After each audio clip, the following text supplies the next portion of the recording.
Tanjiro अब 23 साल का है। वो अकेला है और 3 ग्रेव्स डिग कर रहा है। मुजान को मरे 6 साल हो गए और मुजान को मारने में जिस डीमन स्लेयर मार्क ने हेल्प किया था, अब तांजीरो को अंदर से मार रहा है, सेम तरीके से जैसे उसने बाकी 2 को मार दिया। तांजीरो को नहीं पता वो किसको पहले बरी करने वाला है और ये अभी के लिए आपको भी नहीं पता चलेगा। अभी आपको जो जानना है वो ये है कि हजारों साल में पहली बार ऐसा हुआ है कि डीमन स्लेयर यूनिवर्स में 3 बच्चे सेम पावर्स के साथ पैदा हुए हैं। ये वही पावर है जिसने एक टाइम पे स्ट्रॉन्गेस्ट डीमन अलाइव को लगभग मार ही दिया था। एक पावर जिसे मुजान कभी नहीं भूल सकता।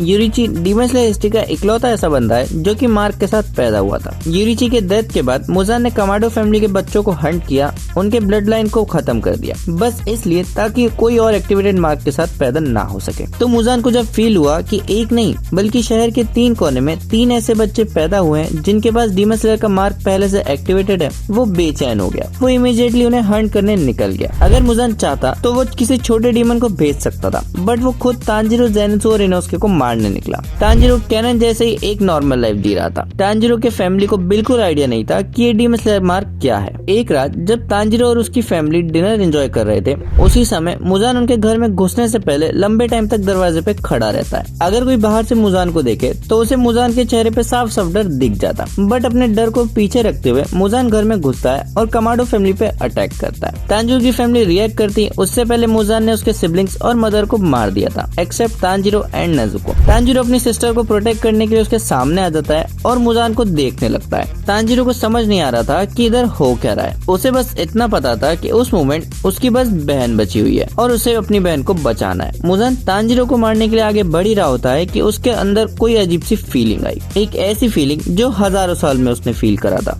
उसे तांजीरो का मार्क देख के यूरिची की याद आ गई और 1 सेकंड के लिए वो पीछे हट गया। ये टाइम इनफ था तांजीरो को अपनी बहन नेजुको को लेकर भागने के लिए। तांजीरो ने नेजुको का हाथ पकड़ा और उस घर से भाग गया। वो दोनों जितना हो सके उतना स्पीड से दौड़ रहे थे, अंधेरे में और फॉरेस्ट के बीच से। उन्हें नहीं पता था कि वो कहाँ जा रहे हैं, बट अभी मुजान से बचना उनका मेन प्रायोरिटी था। मुजान चाहता तो उनका पीछा कर सकता था, बट वो उस 1 सेकंड से इतना डर गया था कि उसने उनका पीछा करना सही नहीं समझा। वो उसी घर में रात भर बैठा रहा, एक डर के साथ, एक ऐसा डर जो उसका पीछा हजारों साल से नहीं छोड़ रहा है। इस बार नेजुको डीमन नहीं बनती क्योंकि मुजान को उसे अपना ब्लड देने का चांस ही नहीं मिला। नेजुको इस बार एक ट्रॉमेटाइज्ड लड़की थी जिसने अपनी आंखों के सामने अपनी फैमिली को मरते हुए देखा। गिव जब 2 दिन बाद उस रास्ते से गुजर रहा था, उसे तांजीरो और नेजुको बर्फ में बेहोश मिलते हैं। यही पॉइंट है जहाँ से स्टोरी कैनन से पूरी बदल जाती है। तांजीरो इस बार डीमन स्लेयर अपनी बहन का कर्ज ठीक करने के लिए नहीं बनता, बल्कि इस बार वो डीमन स्लेयर रिवेंज के लिए बनता है। उसने अपनी फैमिली को अपनी आंखों के सामने मरते हुए देखा और वो मुजान को माफ नहीं करने वाला है और मुजान को ये बात पता है।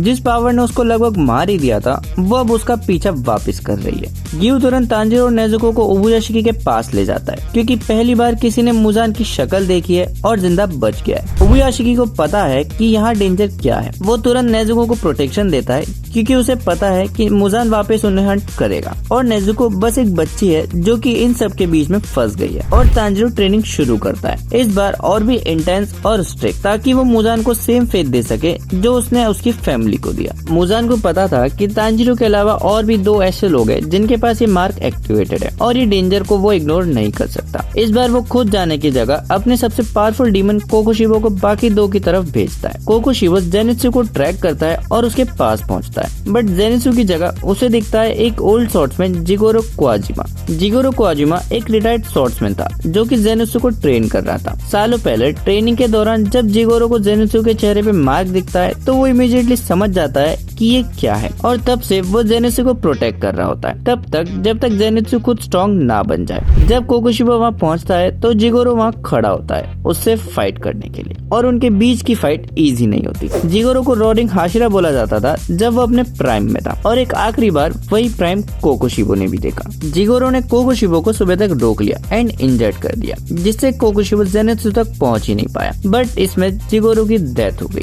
सुबह जब ज़ेनित्सु ने जिगोरो की बॉडी को देखा तो वो अंदर से टूट गया एंड उसके बाद उसने अकेले ट्रेनिंग शुरू की। जब कोकोशिबो इनोस्के को ट्रैक करते करते जंगल में पहुंच गया था जहां इनोस्के अकेले रह रहा था, तो उसने इनोस्के को एक जंगली भालू के साथ लड़ते देखा। उसने उनके फाइट में इंटरवीन नहीं करा क्योंकि उसे लगा था कि इनोस्के कभी उस वाइल्ड बोर से जीत नहीं सकता, बट ऐसा नहीं हुआ। इनोस्के जीत गया और भालू के ऊपर चढ़ के खड़ा हो गया। कोकोशिबो शॉक हो गया एंड उसकी तरफ बढ़ने ही वाला था कि उसे वही सेम फीलिंग हुआ जो मुजान को तांजीरो को देख के हुआ था। इनोस्के के चेहरे पे मार्क की वजह से ब्लडलेस था और वो कोकोशिबो भी फील कर पा रहा था। ये मार्क देख के उसे भी अपने भाई की याद आ गई और वो वहाँ से उल्टे पांव भाग गया। उसने खुद से बोला कि वो इनोस्के को बाद में मारेगा, बट कोकोशिबो को नहीं पता था कि ये उसकी सबसे बड़ी गलती बनने वाली थी।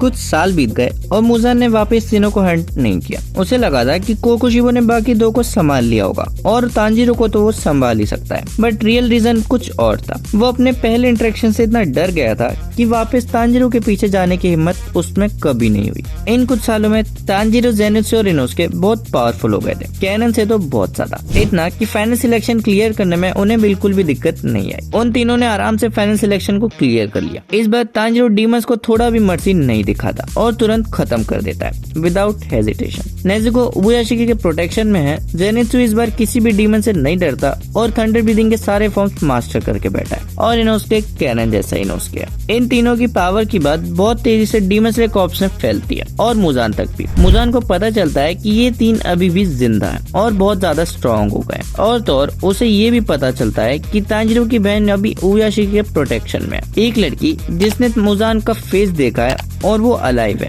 और किसी के प्रोटेक्शन में। ये बात उसे बर्दाश्त नहीं हुआ। मुजान को अब पता था कि उसे कुछ डिसीजन लेना पड़ेगा और उसने एक ऐसा डिसीजन लिया जो पूरी स्टोरी को डिफाइन करेगी। वो नेजुको तक डायरेक्टली नहीं पहुंच सकता था क्योंकि नेजुको का लोकेशन के बारे में किसी को नहीं पता था। तो मुजान ने एक डीमन को डीमन स्लेयर कॉर्प्स को ज्वाइन करने को कहा ह्यूमन बनके, ताकि वो अंदर से नेजुको की लोकेशन निकाल सके। तांजीरो को ये सब नहीं पता था। वो नेजुको से दूर ट्रेनिंग में बिजी था ताकि एक दिन इतना पावरफुल हो सके कि मुजान को मार सके। उसे नहीं पता था कि रियल वॉर उसकी बहन के आसपास हो रही है, किसी बैटलफील्ड में नहीं। किसी ने भी उसे वार्न नहीं किया था कि उसकी सिस्टर भी डेंजर में हो सकती है। उसे हमेशा लगता रहा कि नेजुको उबुयाशी के प्रोटेक्शन में सेफ है और यही गलती तांजीरो से सब कुछ छीनने वाली थी। जो डीमन को मुजान ने भेजा था उसे नेजुको के आसपास आने में 8 महीने लग गए थे। दरअसल वो डीमन अगर डीमन स्लेयर बन के आता तो उबुयाशी की या तो और कोई तुरंत उसे पहचान लेता। तो वो डीमन एक मेड बन के आया था और 8 महीने तक उसने सारे सुपीरियर्स का ट्रस्ट जीता ताकि वो नेजुको के सेफ हाउस तक पहुंच सके। जब फाइनली उसे नेजुको का सेफ हाउस में मेड का रोल मिला तो उसका गेम फाइनली शुरू हुआ। मुजान अभी भी छुपा हुआ था और केयरफुल था और उसने जिस डीमन को भेजा था वो उतना स्ट्रॉन्ग नहीं था बट इनफ था। उसने फाइनली नेजुको के सेफ हाउस पे अटैक कर दिया। उबुयाशिकी को पता था कि मुजान कभी भी नेजुको पे अटैक कर सकता है, तो वो कभी भी नॉर्मल डीमन स्लेयर को नेजुको को ड्यूटी पे नहीं लगाता था, बल्कि हर वक्त एक न एक हाशिरा नेजुको के सेफ हाउस पे रहता ही था ताकि किसी भी टाइम कोई भी अटैक हो तो वो मैनेज कर सके। एंड उस रात भी ऐसा ही हुआ। एक ऐसा हाशिरा नेजुको के प्रोटेक्शन में था जो कि माउंटेन में ही बड़ा हुआ है एंड उसके पास भी डीमन स्लेयर मार गया इनोस्के को नहीं पता था कि नेजुको इम्पोर्टेंट क्यों है और ना ही ये पता था कि तांजीरो कौन है। तांजीरो, इनोस्के और ज़ेनित्सु अभी तक एक दूसरे से मिले नहीं थे। इनोस्के को बस ये पता था कि उसे एक नॉर्मल ह्यूमन लड़की को प्रोटेक्ट करना है जो कि किसी रीजन से इम्पोर्टेंट है। वो डीमन चुपके से नेजुको के रूम में घुसता है और नेजुको के सामने खड़ा हो जाता है। नेजुको को कुछ अजीब लगा बट उसने कभी नहीं सोचा था कि कोई डीमन उसके रूम में खड़ा है। जब उस डीमन ने फाइनली अपना डिमोनिक फेस रिवील करा तब नेजुको डर गई और डर के मारे चिल्लाने लगी। डीमन ने तुरंत उस पर अटैक कर दिया बट फॉर्चुनेटली इनोस्के को उसकी आवाज आ गई और वो सीधा नेजुको के रूम में गया जहाँ पे उसे नेजुको इंजर्ड जमीन पे लेटी मिली और एक डीमन जो उसे बस मारने वाला था। इनोस्के ने तुरंत इंटरफियर करा और उस डीमन को अपनी शॉट से एक ही सेकंड में खत्म कर दिया। बट जब तक वो पहुंचता तब तक नेजुको बहुत इंजर्ड हो गई थी। अगले दिन जब तांजीरो को पता चला कि उसकी बहन पे किसी ने अटैक करा है वो तुरंत उसके सेफ हाउस पे पहुंचा जहाँ पे ज़ेनित्सु और इनोस्के भी खड़े थे। ये पहली बार हुआ था कि ये तीन एक दूसरे से मिले थे। ज़ेनित्सु किसी मिशन के लिए आसपास ही था तो डीमन की बात सुन के तुरंत उस सेफ हाउस पे पहुंच गया। नेजुको जिंदा थी बट बहुत ज्यादा इंजर्ड थी और नेजुको को देख के पहली बार तांजीरो को समझ आया कि उसकी बची हुई फैमिली की जान कितनी खतरे में थी। उसे लगता था कि नेजुको सेफ रहेगी बट जब उसने देखा कि मुजान एक सेफ हाउस तक भी पहुंच सकता है तो वो अंदर से डर गया। उसका ऑब्जेक्टिव अब रिवेंज के साथ साथ अपनी बहन को बचाना भी हो गया था। ये अटैक देख के तांजीरो शांत नहीं बैठने वाला था। उसने तुरंत सारे कॉर्प्स मेंबर और हाशिरा से मुजान से फाइट अभी करने का फोर्स किया। नेजुको जब तक मुजान जिंदा है कभी सेफ नहीं रहेगी और ये देखते हुए कि अब डीमन स्लेयर के पास 3 मार्क एक्टिवेटेड हाशिरा है और दूसरे भी स्ट्रॉन्ग हाशिरा एंड मेंबर्स हैं, उबुयाशिकी मान जाता है और उनकी ट्रेनिंग शुरू होती है। ये ट्रेनिंग में इनोस्के, तांजीरो और जेनित्सु का बॉन्ड बनता है और वो एक दूसरे के बारे में और भी ज्यादा जानने लगते हैं। दूसरे डीमन स्लेयर कॉर्प्स मेंबर भी हाशिरा के अंडर ट्रेन करते हैं और फिर आता है वो दिन जब वॉर शुरू होता है।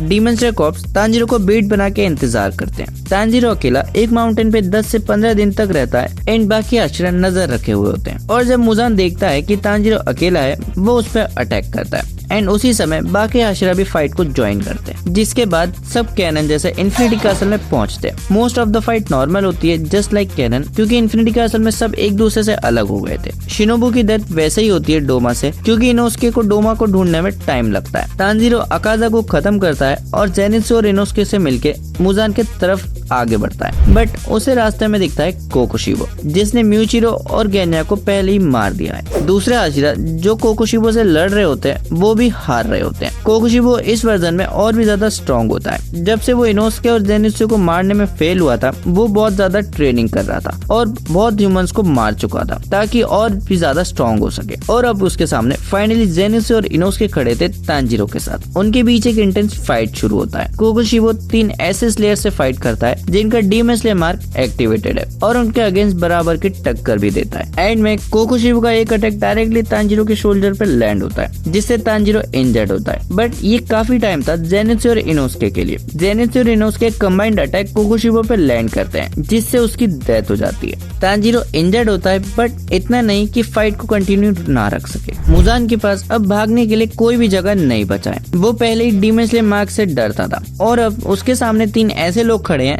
जो अपने प्राइम में हैं और रिवेंज सीख कर रहे हैं, एक्सेप्ट इनोस्के। वो इसलिए फाइट करता है क्योंकि उसे मुजान से फाइट करना है। बाकी हाशिरा भी इन 3 की हेल्प करते हैं और सारे लोगों का रॉ पावर इनफ होता है कि वो मुजान के अगेंस्ट खड़े रह सकें। सारे बचे हुए हाशिरा जेनित्सु और इनोस्के मुजान को बिल्कुल भी ओपनिंग नहीं देते। वो उस पे कॉन्स्टेंटली अटैक कर रहे होते हैं। मुजान डिफेंड करता है, बट बस डिफेंड ही कर पाता है। उसके पास इतना टाइम रहता ही नहीं कि वो सोच पाए कि उसके पीछे कोई ऐसा अटैक प्रिपेयर कर रहा है जिससे वो बच नहीं पाएगा। तांजीरो स्लोली सांस लेता है और आगे बढ़ता है। तांजीरो बस मुजान पे एक अटैक करता है, जिससे उसका सर अलग गिर जाता है। वो रीजनरेट करने की कोशिश करता है, बट तांजीरो रुकता नहीं। वो कॉन्स्टेंटली उस पर अटैक करता रहता है तब तक जब तक सूरज ना उग जाए और मुजान की डेथ ना हो जाए। शोल्डर पे वुंड होने के बावजूद तांजीरो के पावर लेवल बिल्कुल भी कम नहीं हुआ था। बाकी हाशिरा उसे देखते रह जाते हैं। तांजीरो का अटैक स्पीड मुजान के रीजनरेशन से भी तेज था और इसके साथ मुजान की डेथ हो जाती है। मुजान का एंड उसका फियर था। जिस मार्क से वो 1000 साल से भाग रहा था, वही मार्क ने उसे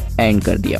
बट इसका एक कॉस्ट भी है। टाइम के साथ मार्क की वजह से इनोस्के, तांजीरो, जेनित्सु बहुत ज्यादा वीक हो जाते हैं। नेज़ुको इस वर्जन में एक नॉर्मल लाइफ जी पाती है और कभी डीमन बनने का पेन एक्सपीरियंस नहीं करती। 6 साल बाद तांजीरो समुद्र के किनारे ग्रेव डिग कर रहा होता है जेनित्सु और इनोस्के के लिए। नेज़ुको को तो एक नॉर्मल लाइफ मिल गई, बट हमारे मेन ट्रायो को नहीं मिल पाई। मार्क की वजह से उनकी डेथ हो जाती है और तांजीरो, जो कि पहले ही फाइनल फाइट के बाद वीक हो गया था, पीसफुली गुजर जाता है। बट जेनित्सु और इनोस्के के बाद उसकी लेगेसी पूरा डीमन स्लेयर यूनिवर्स आने वाले हजारों साल तक याद रखेगा। एक ऐसा रिवेंज जो कि अर्न्ड था।